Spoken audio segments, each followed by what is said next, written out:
అందరికీ నమస్కారం.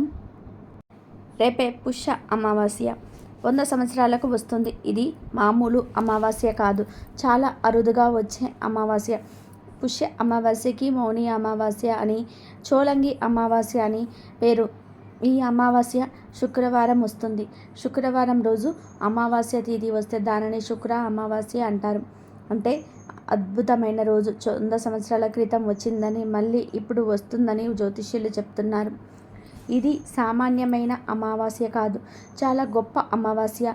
అతీంద్రియ శక్తులు కలిగిన అమావాస్య. ఇచ్చే అమావాస్యకే మౌని అమావాస్య అని కూడా పేరు ఉంది. మౌని అమావాస్య అనే పదాలలో ఉన్న ఆధ్యాత్మిక తత్వం ఎంతో గొప్పది.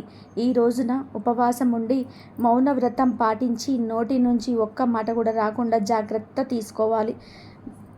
ఈ రోజున శివుడికి, శనిదేవుడికి పూజలు చేస్తారు. ఈరోజు అన్నదానం, వస్త్రదానం చేయటం వలన గత జన్మలో చేసిన పాపాలు తొలగిపోతాయి. ఈ రోజంతా మౌనవ్రతం చేస్తే మంచిది. అలా రోజంతా మౌనవ్రతం చేయలేని వారు మనసులోని కోరికను కాగితం పైన తులసి లేదా పసుపు కొమ్ముతో రాసి అరచేతుల్లో ఉంచి దానినే కళ్ళార్పకుండా చూడాలి. ఇలా ఎంతసేపు చూడగలిగితే అంతవరకు చూసి రెప్పలు వేసే సమయం వచ్చినప్పుడు ప్రకృతి మాత నా ఈ కోరిక తీర్చు అని మనసులోనే కోరుకొని ఆ కాగితంపై నోటితో ఊది మలవాలి. అనంతరం దానిని పూజా మందిరంలో దేవుడి పటం వెనకాల ఉంచితే ఆ కోరిక తప్పక నెరవేరుతుందని, అద్భుతం జరుగుతుందని పండితులు చెప్తున్నారు. అయితే ఈ అమావాస్య రోజు ఉదయం, సాయంత్రం స్నానం చేసే నీటిలో ఈ ఒక్కటి వేసుకొని స్నానం చేస్తే చాలు. 7 జన్మల దోషాలు, పాపాలు ఆ నీటి ద్వారానే తుడిచిపెట్టుకుపోతాయి. మీ శరీరానికి నూతన శక్తి వస్తుంది. జన్మల పాపాలు పోయి కోటి జన్మల పుణ్యం వస్తుంది. ఈరోజు ఇలా స్నానం చేస్తే మీ ఒంట్లోని రోగాలు పోతాయి. ఎంతో కాలంగా మీ ఒంట్లో ఉన్న నెగిటివ్ ఎనర్జీ పారిపోతుంది. మీ శరీరానికి నూతన ఉల్లాసం, ఉత్సాహం, తేజస్సు వస్తాయి. మీ శరీరానికి పవిత్రత వస్తుంది. దేనినైనా సాధించే శక్తి వస్తుంది. మీ దశ మారిపోతుంది. జాతకంలోనే ఉండే దోషాలు పోతాయి. మీ జాతకం మారిపోతుంది. అష్టైశ్వర్యాలు సిద్ధిస్తాయి. మరి ఇంతకీ ఎంతో శక్తివంతమైన ఈ అమావాస్య రోజు నీటిలో ఏం వేసుకొని స్నానం చేయాలనే విషయాన్ని ఇప్పుడు ఈ వీడియోలో వివరంగా తెలుసుకుందాము. ఫ్రెండ్స్, ఫస్ట్ అయితే ఈ వీడియోకి ఒక లైక్ కొట్టి మా ఛానల్ని సబ్స్క్రైబ్ చేసుకొని మాకు సపోర్ట్ చేయండి. పుష్య మాసంలో వచ్చే బహుళ అమావాస్యలు చోళంగి అమావాస్య లేదా మౌని అమావాస్య అంటారు. ఈ అమావాస్య చాలా శక్తివంతమైన, విశేషమైన రోజు. మనకు విష్ణు సహస్రనామాలలో ఉండే ఒక నామాన్ని నిరూపించడానికి విష్ణుమూర్తి భూమి మీద వైద్య వీర రాఘవ స్వామి అనే రూపంతో అవతరించిన అద్భుతమైన దినం ఇది. ఈ రోజుకు రోగహరణ శక్తి ఉంటుంది. ఎవరినైనా సరే దీర్ఘకాలంలో రోగాలు ఏడిపిస్తూ ఉంటే ఆ రోజు ఆ వీర రాఘవ స్వామిని 3 పనులతో ఆరాధించగలిగితే ఆ రోగాలన్నీ కూడా మాయమైపోతాయి. ఈ అమావాస్యకు అంతటి శక్తి ఉంటుంది. మరి పుష్య అమావాస్యకు ఆచరించవలసిన ఆ 3 పద్ధతులు ఏమిటి అనే విషయాలను ఇప్పుడు తెలుసుకుందాం. మొట్టమొదట ఈరోజు స్వామివారిని ఆరాధించడానికి 3 మార్గాలు ఉన్నాయి. అవి చేసే ముందు వైద్య వీర రాఘవ స్వామి వారి ఫోటో తెచ్చుకోవాలి. అలా చేశాక ఇప్పుడు మనం చెప్పుకోబోయే విధానంగా ఆరాధించుకోవాలి. మొట్టమొదట ఒక ప్రత్యేకమైన దీపం వెలిగించుకోవాలి. ఆ దీపం ఎలా వెలిగించుకోవాలి అంటే పంచదారను పొడిలాగా చేసి బియ్య పిండిలో కలిపి చిటికెడు యాలకుల పొడి కూడా కలిపి ఈ పిండినంతా కూడా ఒక పళ్ళెంలో వేసి మధ్యలో చిన్న గుంటలాగా చేసి అందులో ఆవు నెయ్యి వేసి ప్రమిదలాగా చేసి అప్పుడు దీపం వెలిగించండి. ఆ తర్వాత ఇంట్లో ఎవరికైనా దీర్ఘకాలిక వ్యాధులు ఉంటే వాళ్ళకు వెండితో ఒక చిన్న కడియం చేయించండి. అంటే వెండి తీగతో ఒక కడియం చేయించుకోవాలి. స్వామివారి ముందు కూర్చొని సంకల్పించుకొని, స్వామి నీ దయ వల్ల కనుక ఈ వ్యాధి తగ్గి మాకు తిరిగి ఆరోగ్యం బాగుంటే తిరువల్లూరు వచ్చి నీ దర్శనం చేసుకుంటాము. ఈ వెండి కడియాన్ని అక్కడ ఉండిలో వేస్తాము అని చెప్పి సంకల్పం చేసుకొని అప్పుడు స్వామికి పూజ చేయండి. మామూలు నిత్య పూజలాగా చేసుకోండి. అలాగే ఆ రోజు చేయవలసిన మూడవ పని ఏమిటంటే, మీ ఇంటి దగ్గరలో చెరువు ఉంటే చెరువు, లేకపోతే బావి దగ్గర అయినా సరే, లేదా మీ ఇంట్లో చిన్న గిన్నెలో నీరు తీసుకొని ఆ నీళ్ళల్లో ఇంటిల్లిపాది ఒక చిన్న బెల్లం ముక్క తీసుకొని ఆ నీటి గిన్నె చుట్టూ కూడా ప్రదక్షిణలు చేసి తిరువల్లూరులో ఉన్న పుష్కరిణికి చేస్తున్నాము అనే భావనతో చేసి ఆ తర్వాత ఇంట్లో వాళ్ళందరూ కూడా బెల్లం ముక్కను గిన్నెలో వేసుకోండి. ఇలా ఈరోజు వైద్య వీర రాఘవ స్వామి వారిని ఆరాధించాలి. ఆ తర్వాత పూజంతా కూడా అయిపోయాక దీపం కొండెక్కిన తర్వాత ప్రసాదం అంతటినీ కూడా, అంటే బియ్యపిండిని పంచదార యాలకుల పొడితో కూడిన దానిని నెయ్యితో చిన్న చిన్న ఉండలుగా చేసి ఇంట్లో అందరు కూడా తినండి. తర్వాత వ్యాధి తగ్గిపోయాక తిరువల్లూరుకి వెళ్ళి తప్పకుండా హుండీలో వెండి కడియం వేసి స్వామిని దర్శనం చేసుకోండి. ఈ విధానంగా చేసి దీర్ఘకాలిక వ్యాధుల నుండి బాగైన వారు లక్షల్లో ఉన్నారు. అంతటి శక్తివంతమైన విష్ణు స్వరూపం ఈ వైద్య వీర రాఘవ స్వామి అవతారం.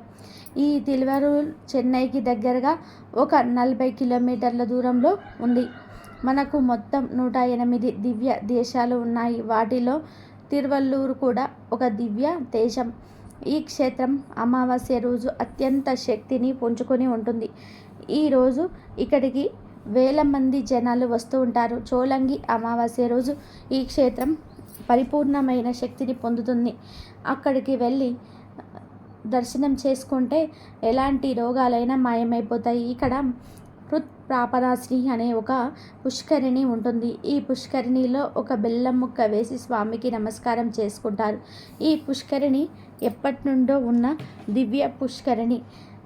పరమేశ్వరుడు వీరభద్రుని స్వరూపంలో వచ్చి స్నానం చేసిన అపురూపమైన సరస్సు ఇది.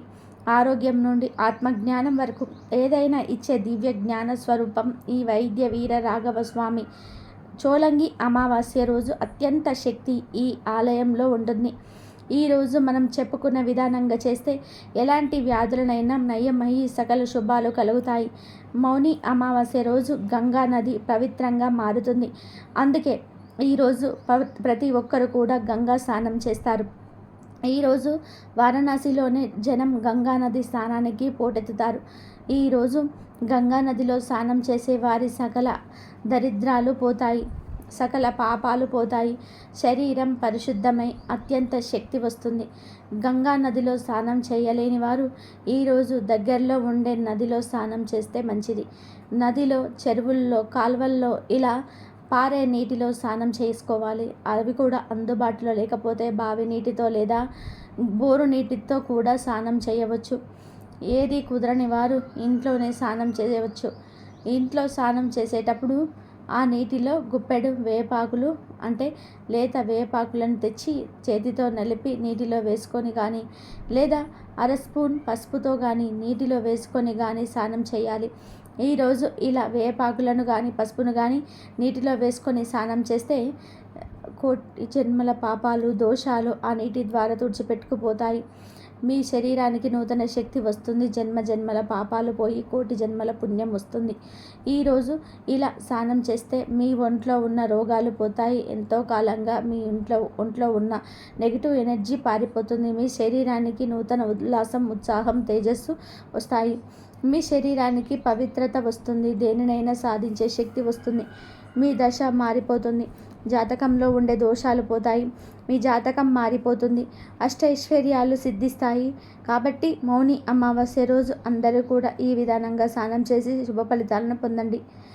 ఇలా స్నానం చేసేటప్పుడు గంగే చ యమునే చైవ గోదావరి సరస్వతి నర్మదా సింధు కావేరి జలేస్మిన్ సన్నిధౌ కురు అనే మంత్రాన్ని ఉచ్చరించాలి. ఇలా చేయటం వలన దేశంలోని అన్ని పవిత్ర నదుల ఆశీర్వాదం వాటి అంశను స్నానం చేసిన నీటిలో చేరుతాయనేది శాస్త్రోక్తి. ఇలా ఈరోజు చేసే స్నానానికి కూడా ఎంతో ప్రాముఖ్యత ఉంటుంది.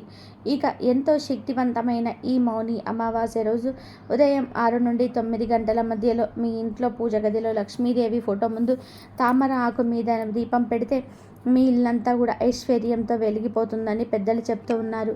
ఎందుకంటే తామర ఆకు అంటే లక్ష్మీదేవికి ఎంతో ఇష్టం. తామర ఆకు మీద లక్ష్మీదేవిని కూర్చోబెడుతుంది. అటువంటి తామరాకు మీద దీపం పెట్టాలంటే ముందుగా ఒక తామరాకును తీసుకోవాలి. ఆ ఆకును లక్ష్మీదేవి ఫోటో ముందు పెట్టి గంధం కుంకుమతో బొట్లు పెట్టండి. తర్వాత ఈ ఆకు మీద ప్రమిదన పెట్టి ఆవు నెయ్యి పోసి 3 లేదా 5 ఒత్తులు వేసి దీపం వెలిగించండి. తర్వాత ఈ దీపాన్ని పూలతో అలంకరించి చిన్న బెల్లం ముక్కను నివేదన చేయండి. తామరాకు దొరకని వారు సేమ్ ఇలాగే తమలపాకు మీద దీపం వెలిగించుకోవాలి. ఈ అమావాస్య రోజు ఎవరైతే ఇలా దీపం వెలిగిస్తారో వారికి ఉండే అన్ని రకాల దోషాలు తొలగిపోతాయి. లక్ష్మీదేవి అనుగ్రహం కలుగుతుంది. ఇల్లంతా ఐశ్వర్యంతో నిండిపోతుంది. అపార ఐశ్వర్య యోగం సిద్ధిస్తుంది. ధనలాభం కలుగుతుంది. కనుక ఈరోజు అందరూ తప్పక ఇలా దీపం వెలిగించి శుభ ఫలితాలను పొందండి.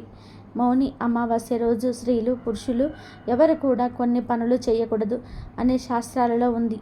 మౌని అమావాస్య రోజు ఎట్టి పరిస్థితుల్లోనూ కూడా భార్యాభర్తలు శారీరక సంబంధాలు పెట్టుకోకూడదు. ఎందుకంటే ఈరోజు ప్రతికూల శక్తులు ఎక్కువగా ఉంటాయి. ఒకవేళ తెలియక ఈరోజు భార్యాభర్తలు కలిస్తే వారికి పుట్టే బిడ్డ శారీరక వైకల్యంతో పుడతారని పురాణాలు చెప్తున్నాయి. కనుక మౌని అమావాస్య రోజు భార్యాభర్తలు సంగమించకూడదు. మౌని అమావాస్య రోజు ఎవరిపైన కోపం ప్రదర్శించకుండా ఈరోజు ప్రశాంతంగా ఉండాలి. తక్కువ మాట్లాడుకోవాలి. దైవంపై మనసు లగ్నం చేయాలి. ఈరోజు పొరపాటున కూడా అనకూడని మాటలు అంటే మీ జీవితంలో ఆ మాటల యొక్క ప్రభావం పడుతుంది. కాబట్టి ఈరోజు వీలైనంత వరకు మౌనంగా ఉండండి. మౌని అమావాస్య రోజు మర్రి చెట్టుకు ప్రతికూల శక్తులు వస్తాయి. కాబట్టి ఈరోజు మర్రి చెట్టు దగ్గరికి వెళ్ళకూడదు. పొరపాటున కూడా వాటిని తాకకూడదు. ఈ అమావాస్య రోజు పొరపాటున కూడా సూర్యోదయం తర్వాత నిద్ర లేవకూడదు. అంటే సూర్యోదయానికి పూర్వమే నిద్ర లేవాలి. ఇలా ఈరోజు చేయకపోతే అది దరిద్రానికి సంకేతం అవుతుంది. ఇలా నిద్ర లేచి తలస్నానం తప్పకుండా చేయాలి. ఈ అమావాస్య రోజు తలస్నానం చేయకపోతే దరిద్రం. ఇలా తలస్నానం చేసే సమయంలో షాంపూలు ఏవి వాడకుండా కేవలం తల మీద నీరు మాత్రమే పోసుకోవాలి. ఈరోజు షేవింగ్, గడ్డం చేసుకోవటం, గోర్లు కత్తిరించుకోవటం అస్సలు చేయకూడదు. ఇలాంటి పనులు ఎంతో శక్తివంతమైన ఈ అమావాస్య రోజు దరిద్రం చుట్టుకుంటుంది. ఇలాంటి పనుల వల్ల భవిష్యత్తులో ఆర్థిక సమస్యలు ఎదురవుతాయి. పూర్వం అమావాస్య రోజు మధ్యాహ్నం మాత్రమే భోజనం చేసి రాత్రి అల్పాహారం తీసుకునేవారు. ఎందుకంటే అమావాస్య రోజు రాత్రి ఆహారం భుజించటం వలన అనారోగ్యానికి దారితీస్తుంది. ఇక ఈరోజు ముఖ్యంగా ఉదయం 5 గంటల నుండి 6 గంటల మధ్యలో, సాయంత్రం 5 గంటల నుండి 6 గంటల మధ్యలో తలకు నూనె పెట్టుకోకూడదు. ఈ అమావాస్య రోజు ఇలా చేస్తే దరిద్రం పడుతుంది. అదేవిధంగా ఈ అమావాస్య రోజు పొరపాటున కూడా మధ్యాహ్నం నిద్రించకూడదు. దరిద్ర దేవతను ఆహ్వానించినట్లు అవుతుంది అని శాస్త్రాలు చెప్తున్నాయి. ఇక ఈ మౌని అమావాస్యతో కలిసి వస్తున్న శుక్ర అమావాస్య రోజు ఒక 2 వస్తువులను కొని ఇంటికి తెచ్చుకుంటే తరతరాలకు తరగని ఆస్తి వస్తుందని పండితులు చెప్తున్నారు.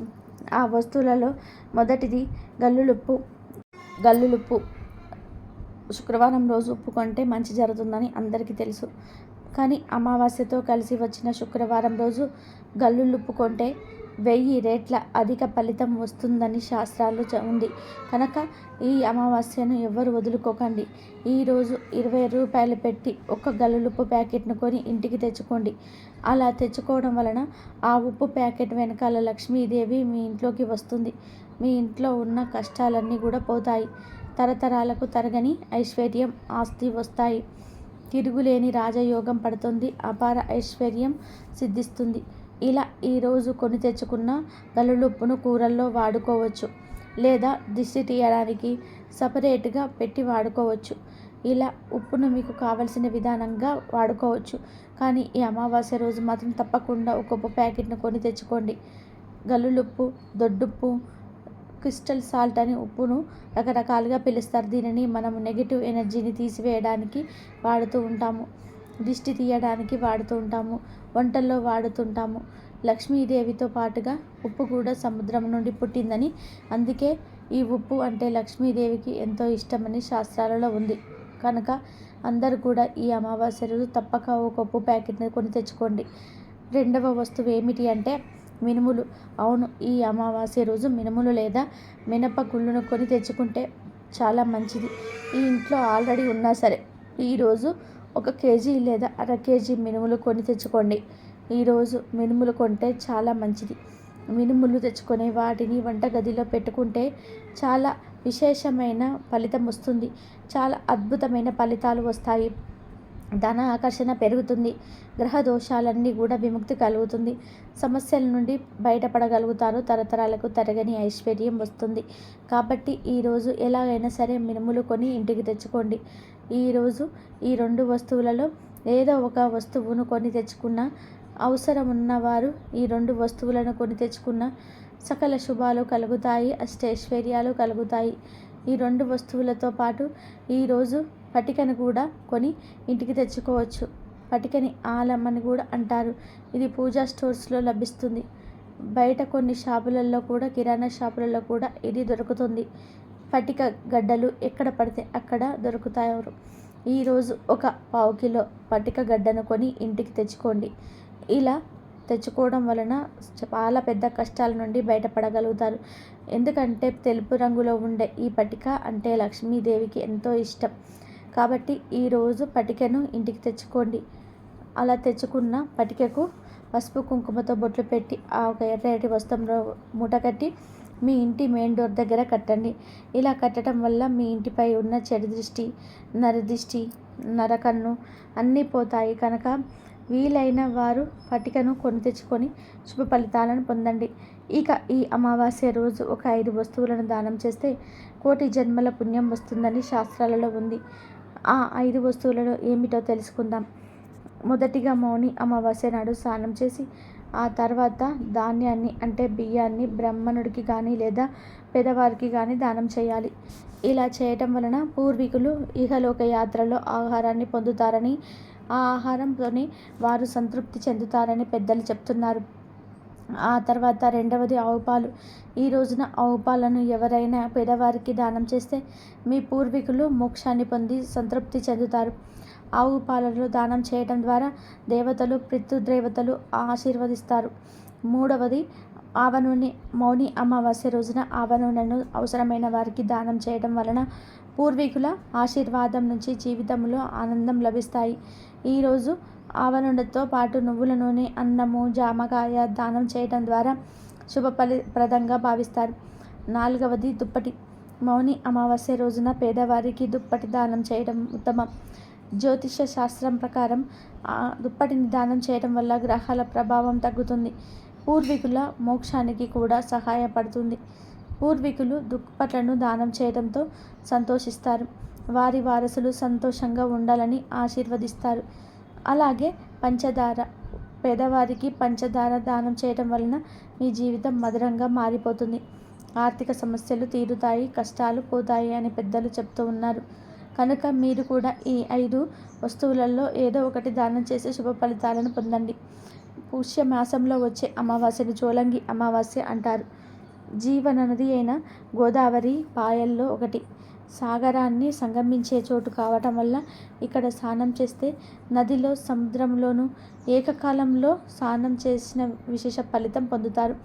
చోళంగి అమావాస్య రోజు జీవనది అయిన గోదావరి సముద్రంలో కలిసే చోటు వద్ద స్నానం ఆచరించి పితృతర్పణాలు గావిస్తే వారి పితృవులు 21 తరాల వాళ్ళు నరకలోక యాత్ర నుండి విముక్తులు కాగలరని, తత్ఫలితంగా స్వర్గలోక ప్రాప్తి సిద్ధించగలదని పురాణాల కథనాలు చెప్తున్నాయి. తుల్యుడు, ఆత్రేయుడు, భరద్వాజుడు, కౌశికుడు, జమదగ్ని, వశిష్ఠుడు ఇలా 6 ఋషులు కొనిపోయిన శాఖల వారి పేర్లతో పిలువబడుతున్నాయి. పుష్య అమావాస్య రోజున సప్తదోష నివారణకై స్నానం, పితృతర్పణం, పిండ ప్రదానము, శివాలయ అంతర్భాగమైన రావి చెట్టు ప్రదక్షిణలు, శివారాధన చేయాలని, తద్వారా సకల జాతక దోషాలను తొలగించుకోవాలని శాస్త్రాలు చెబుతున్నాయి. తూర్పుగోదావరి జిల్లా కాకినాడకు దక్షిణంగా యానం రోడ్డు మీద 3 మైళ్ళ దూరాన చోళంగి అనే గ్రామం ఉంది. గోదావరి 7 పాయలలో ఒకటైన తుల్య భాగం ఇక్కడ సముద్రంలో కలుస్తుంది. ఈరోజు ఇక్కడ గోదావరి నది స్నానం చేస్తే ఎంతో పుణ్యం వస్తుందని పెద్దలు చెప్పారు. గోదావరి నదిలోని నీరు గంగా జలాన్ని కూడా పవిత్రం చేయగలదు. జీవనది అయిన గోదావరి పాయల్లో ఒకటి. సాగరాన్ని సంగమించే చోటు కావడంతో చోళంగి సమీపాన స్నానం చేస్తే నదిలోనూ సముద్రంలోనూ ఏకకాలంలో స్నానం చేసినంత విశేష ఫలం పొందుతారు.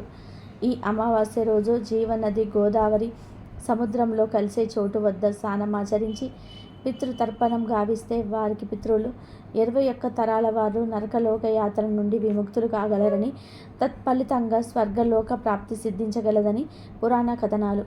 గౌతముడు కొని తెచ్చిన గోదావరి జలాలను 7 ఋషువులు 7 పాయలుగా తీసుకొని పోయి 7 స్థలాలలో సంగమించే విధానంగా చేశారు.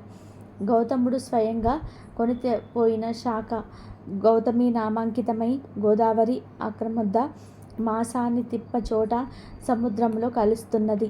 తుల్యుడు, ఆత్రేయుడు, భరద్వాజుడు, కౌశికుడు, జమదగ్ని, వశిష్ఠుడు 6 ఋషువులు కొనిపోయిన శాఖలు వారి వారి పేర్లతో పిలువబడుతున్నాయి. తుల్యుడు కొనిపోయిన శాఖ చోళంగి వద్ద సముద్రంలో కలుస్తుంది. గోదావరి నదియమ్మ తల్లి వల్ల 3 వరాలు ప్రాప్తిస్తాయి కనుక 7 స్థలాలకు వెళ్ళి స్నానమాచరించి రావడాన్ని సప్త గోదావరి సాగర సంగమ యాత్ర లేదా సప్త సాగర యాత్ర అంటారు. సంతానం తదితర కోరికలు తీరడానికి సప్త సాగర యాత్ర చేయడం సాంప్రదాయం సిద్ధంగా వస్తున్నది. ఆ సప్తసాగర యాత్ర పుష్య బహుళ అమావాస్య రోజు చోళంగి స్నానంతో ప్రారంభమవుతుంది. అమావాస్య అంటేనే అది ఒక చాలా పవర్ఫుల్ డే అనే విషయం ఇప్పుడు చాలామందికి కూడా తెలియదు. పవర్ఫుల్ డే అనగానే అందరూ భయపడిపోతూ ఉంటారు. కానీ అమావాస్య అంటే భయపడవలసిన అవసరం లేదు. అమావాస్య తిథి అనేది శుక్రవారంతో కలిసి వస్తే అది మరింత శక్తివంతంగా మారిపోతుందని శాస్త్రాలు చెప్తున్నాయి. శుక్రవారం రోజు అమావాస్య తిథి కలిసి వస్తే దానిని శుక్ర అమావాస్య అంటారు. అంతేకాదు, ఇలా శుక్రవారం రోజు అమావాస్య కలిసి వస్తే ఆ రోజు అమ్మవారికి కూడా చాలా ఇష్టం. ఈరోజు పరిహారాలు చేసుకోవడానికి కూడా చాలా మంచి రోజు. మంగళవారం అష్టమి కలిసి వచ్చిన రోజు, సోమవారం అమావాస్య కలిసి వచ్చిన రోజు, శనివారం త్రయోదశి కలిసి వచ్చిన రోజు, శనివారం అమావాస్య కలిసి వచ్చిన రోజు, ఆదివారము అమావాస్య కలిసి వచ్చిన రోజు, ఇలా కొన్ని రోజులలో కొన్ని తిథులు కలిసి రావడాన్ని శుభంగా పరిగణిస్తారు. అలాంటి వాటిల్లో ఈ శుక్రవారం అమావాస్య కలిసి వచ్చిన రోజు కూడా ఒకటి. ఇలాంటి రోజు కోసం అమ్మవారి భక్తులు వేచి ఉంటారు. ఇలా శుక్రవారం అమావాస్య కలిసి వచ్చిన రోజున లక్ష్మీదేవిని పూజిస్తే ఎలాంటి ధనపరమైన సమస్యలున్నా సరే తొలగిపోతాయి. పూజ అంటే పెద్ద పూజలు చేయాల్సిన పని లేదు. చక్కగా మీకు తోచిన విధానంగా సింపుల్గా పూజ చేసుకుంటే చాలు. అలా పూజ చేశాక దానిమ్మ పండు గింజల నివేదన చేయండి. ఈరోజు మీరు చేసే లక్ష్మి అమ్మవారి పూజ కన్నా పెట్టే నైవేద్యం చాలా ఇంపార్టెంట్. దానిమ్మ పండుకు ఈరోజు అంతటి ప్రత్యేకత ఏర్పడుతుంది. దానిమ్మ పండ్లు అంటే అమ్మవారికి చాలా ఇష్టం. ఎందుకంటే దానిమ్మ పండ్లు ఎర్రగా చాలా అట్రాక్టివ్గా ఉంటాయి. దానిమ్మ పండును పువ్వులాగా కూడా కోస్తారు. దానిమ్మ పండు తొక్క తీయగానే గింజలన్నీ కూడా చక్కగా అందంగా కనిపిస్తాయి.